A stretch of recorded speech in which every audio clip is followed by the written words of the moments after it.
O Senhor esteja convosco. Ele está no meio de nós. Proclamação do Evangelho de Jesus Cristo segundo Marcos. Glória a vós, Senhor.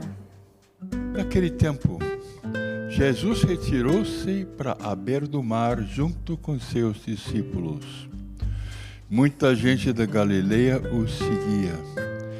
Também muita gente da Judeia, de Jerusalém, da Edomeia, do outro lado do Jordão, dos territórios de Tiro e Sidônia, foi até Jesus, porque tinham ouvido falar de tudo o que ele fazia. Então Jesus pediu aos discípulos que lhe providenciasse uma barca por causa da multidão, para que não o comprimisse. Com efeito, Jesus tinha curado muitas pessoas, e todos os que sofriam de algum mal jogavam-se sobre ele para tocá-lo. Vendo Jesus, os espíritos maus caíram nos seus pés, gritando: Tu és o Filho de Deus. Mas Jesus ordenava severamente para não dizerem quem ele era. Essas são as palavras de salvação. Glória a vós, Senhor.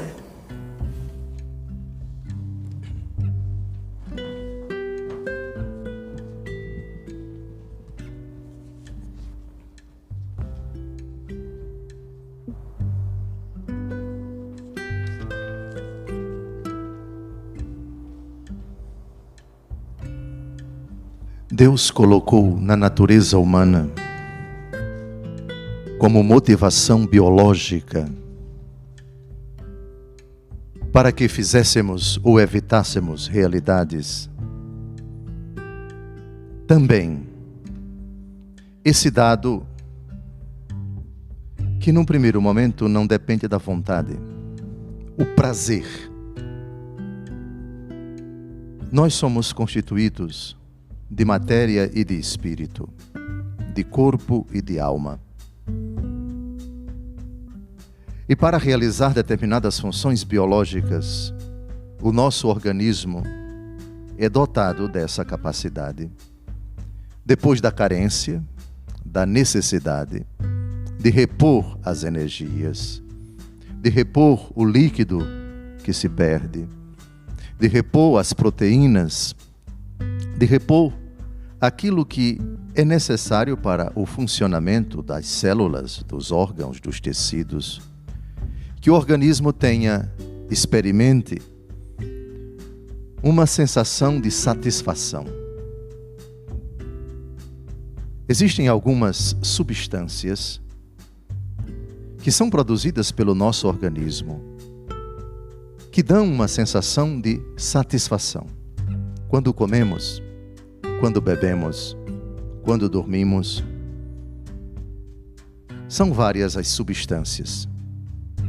Mas Deus é muito sábio e faz com que a sensação de satisfação não dure tanto. Logo depois que terminamos o almoço, a sensação de prazer, de satisfação, vem à mente, mas também vem ao corpo. Normalmente o organismo precisa então de descanso. Daí se convém que após a refeição, dizem os médicos, pelo menos 15 ou 20 ou 30 minutos de descanso. Isso ajuda ao processo de digestão e também para a retomada das atividades. O prazer também Deus coloca no que toca às necessidades da alma. Quem está nas trevas e encontra a luz, sente prazer. Quem está na ignorância e conhece a verdade, experimenta prazer. Eis que venho fazer com prazer a vossa vontade, Senhor. Vejamos, como pode, e este salmo, a tradição cristã associa a pessoa de nosso Senhor Jesus Cristo, aquele que vem fazer a vontade do Pai. Sobre mim está escrito no livro: com prazer faço a vossa vontade, guardo no meu coração vossa lei. O momento culminante em que a vontade do Pai na vida terrena de Cristo se cumpre é a cruz. Agora surge uma pergunta: mas é correto dizer que Jesus na cruz sentiu prazer? Na cruz Jesus sofreu. Na cruz Jesus se angustiou tremendamente. Não haveria aí uma contradição? Olhando para o Calvário, e dado que Jesus Cristo é aquele que veio fazer a vontade do Pai, veio cumprir o que o Pai lhe determinara, não seria uma distorção? Existe uma tara, uma doença psicológica chamada masoquismo. É o prazer sofrendo. Há determinadas pessoas que sentem um prazer sentindo dor, um prazer apanhando, um prazer sofrendo. O cristianismo, como é que responde a isso?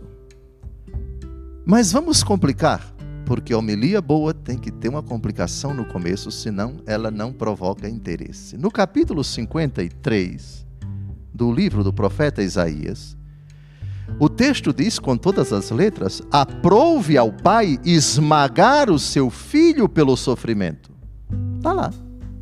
É a primeira leitura da ação litúrgica da paixão e morte do Senhor na sexta-feira da paixão. O quarto canto do servo sofredor, Isaías 52, 13, até Isaías 53, 12. Aprouve ao Pai. O Pai ficou feliz, outra tradução, em esmagar o seu filho pelo sofrimento. Pronto, o problema está criado.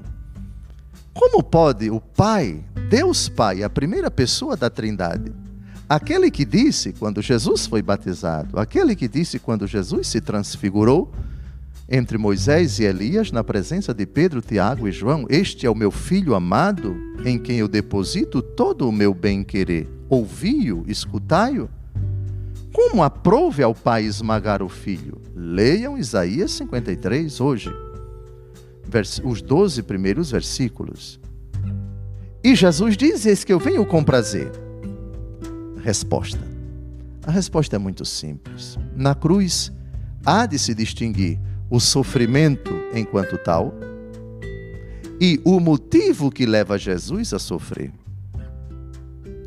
Quando Jesus diz, assumindo para si, identificando para a sua vida terrena, essa frase do Salmo 39, que é um salmo messiânico: eis que venho fazer com prazer a vossa vontade, Senhor.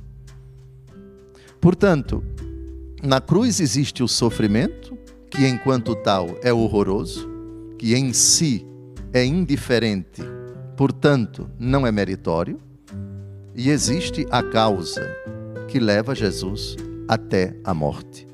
É São Paulo quem diz: obediente até a morte, e morte de cruz.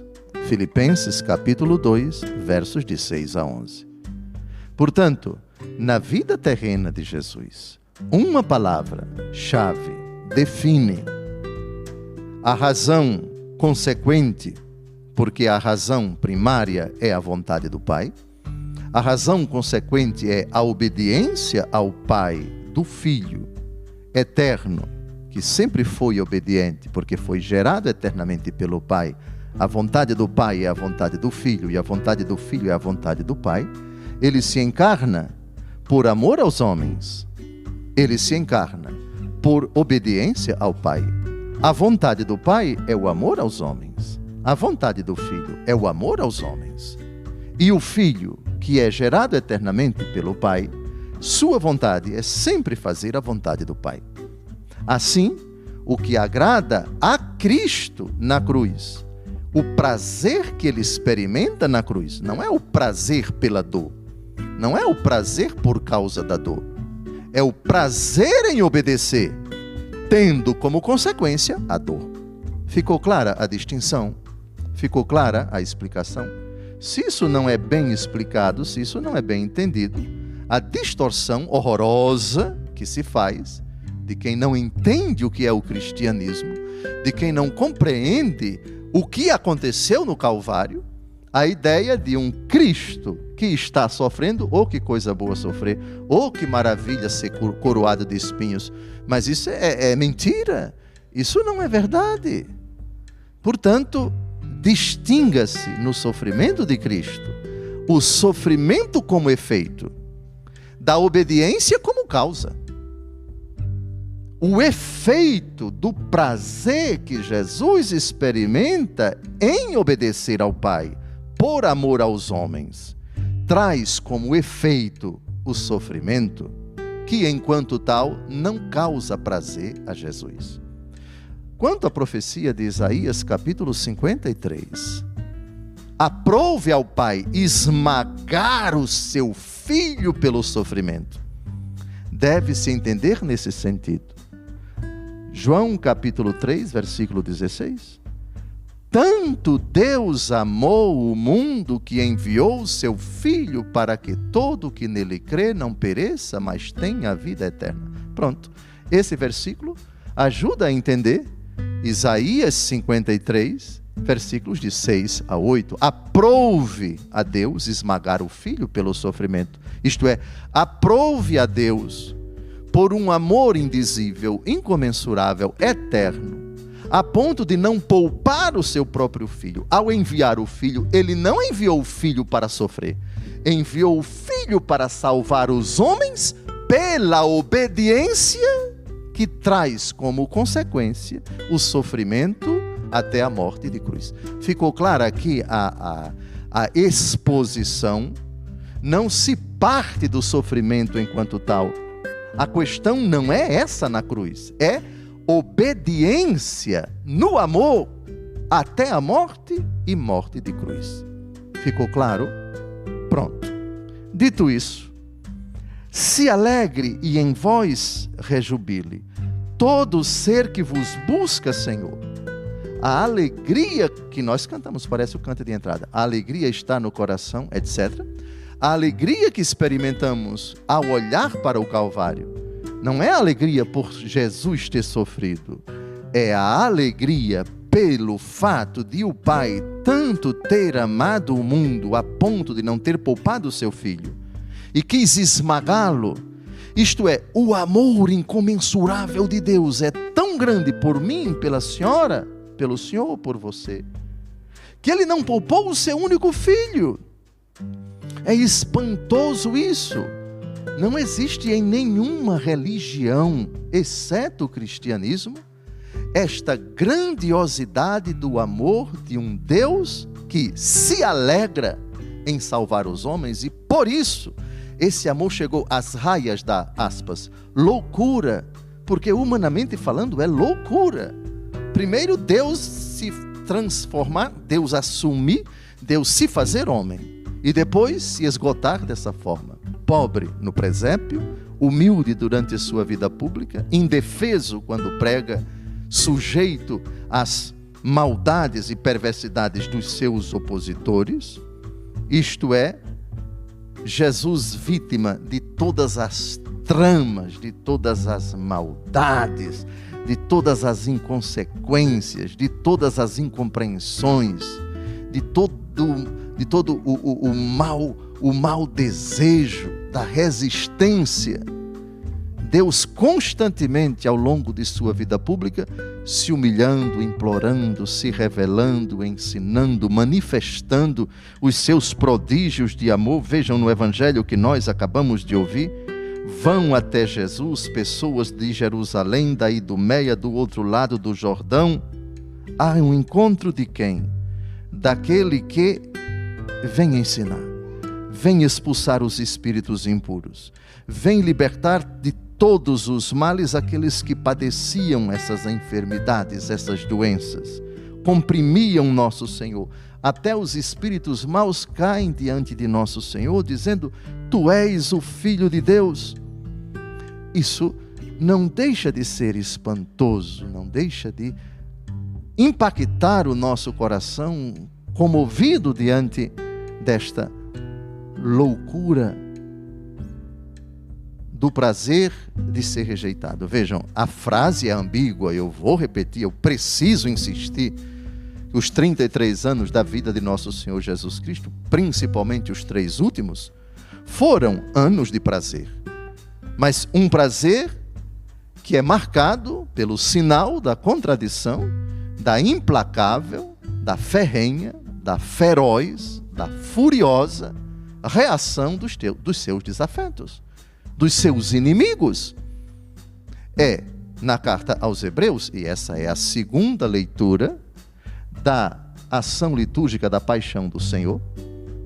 Hebreus capítulo 4, de 12 a 16, Cristo Jesus, durante sua vida terrena, derramou copiosas lágrimas para aquele que podia livrá-lo da morte e foi atendido pela sua obediência. Com fortes clamores e lágrimas, diz a carta aos Hebreus. Que, aliás, a temática da primeira leitura de hoje, que nós acabamos de ouvir, é muito parecida, mas a primeira leitura de hoje é na ótica do sacerdócio.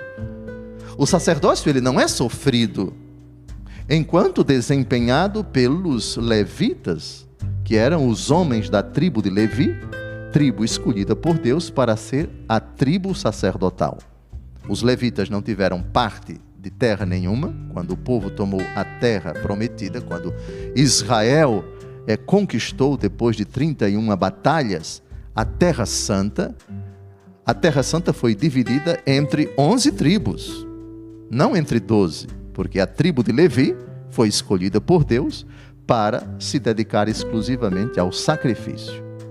O sacrifício, enquanto tal, não traz sofrimento aos sacerdotes levitas. Mas, no sacerdócio cristão, ele é sofrido. Por quê? Porque aquele que é sumo e eterno sacerdote, atenção, todo sumo sacerdote é constituído para oferecer dádivas e sacrifícios, porque é necessário que ele tenha algo a oferecer. A carta aos Hebreus, primeira leitura de hoje, diz um pouco antes: temos um sumo sacerdote tão grande, que se assentou à direita do trono da majestade nos céus, oferecendo-se a si mesmo. Ele, Cristo Jesus, diferentemente do sacerdócio levítico, os sacerdotes pegavam animais. Eles matavam bois, touros, carneiros. O sangue era aspergido no altar e simbolizava a purificação dos pecados. Mas o sumo sacerdócio de Cristo, sacerdote para sempre, segundo a ordem do rei Melquisedeque, é a temática do Salmo 109, o da missa de hoje é o 39, é um sacerdócio sofrido. Por quê?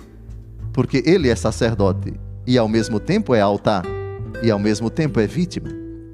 Quando se fala de Cristo, sumo e eterno sacerdote, tema da primeira leitura de hoje e tema do salmo que nós acabamos de ouvir, é um sacerdócio sofrido, é um sacerdote que sente prazer, não, eu repito, não em sofrer, mas sente prazer ao longo de sua vida pública, sendo rejeitado pela obediência ao Pai.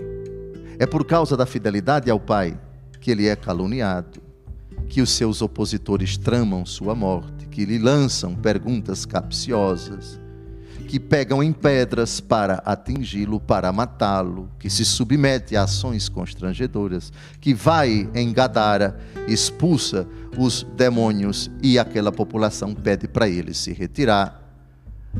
Em várias ocasiões ele tem que se esconder e não anda mais publicamente nas cidades. Tudo isso não se pode dizer que Jesus está sentindo prazer. É um prazer de outra natureza. Ele vislumbra o pano de fundo de sua vida pública. É precisamente esse. É por obediência ao Pai que eu sofro. É por fidelidade ao Pai que eu permaneço fiel à missão que eu abracei.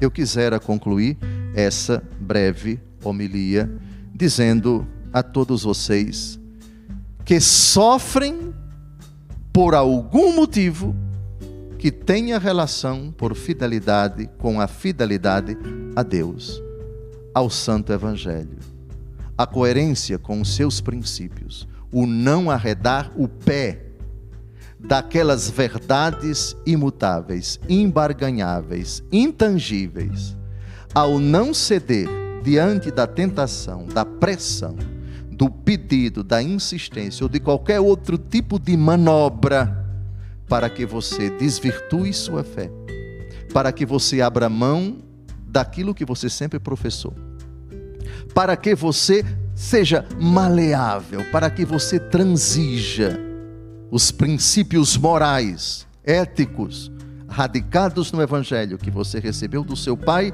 e da sua mãe, e por algum motivo você sofre, e talvez até já tenha sido alvo de uma exclusão, de um cancelamento. Hoje se fala de cancelamento, né? Cancelar a pessoa é fazer todo tipo de manobra para humilhá-la, detratá-la, difamá-la, caluniá-la, apagá-la, bullying, seja lá o que for, para sujar o nome da pessoa. Se é por causa de Cristo, por favor, hoje é dia de você dizer: que prazer, não por estar sofrendo, que prazer por fazer a vontade do Senhor, coerência com os meus princípios até a morte. Nosso Senhor cuida de mim, nosso Senhor me restituirá de alguma forma aquilo que eu perdi ou estou perdendo por ser ou por estar sendo fiel a Ele. Sobre mim está escrito no livro: com prazer faço a vossa vontade, guardo em meu coração a vossa lei. É o meu tesouro, é o galardão da eternidade. Bem-aventurados sois vós, quando mentindo disserem todo tipo de calúnia por causa de mim.